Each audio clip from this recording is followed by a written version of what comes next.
વલસાડના ઔરંગા નદીના railway bridge પરથી પસાર થતી ટ્રેનમાંથી મુસ્લિમ યુવાન નીચે પટકાતા મોતને ભેટ્યો।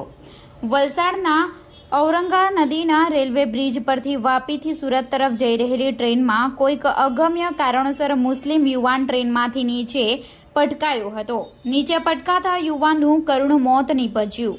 ટ્રેનમાંથી યુવાન નીચે પટકાતા જેની જાણ સ્થાનિક લોકોએ વલસાડ પોલીસને કરતા પોલીસ તાત્કાલિક ઘટના સ્થળે દોડી આવી હતી અને પોલીસે યુવાનની તપાસ કરતા તેની પેન્ટમાંથી વાપીથી અજમેર જવા માટેની ટ્રેનની ટિકિટ મળી આવી।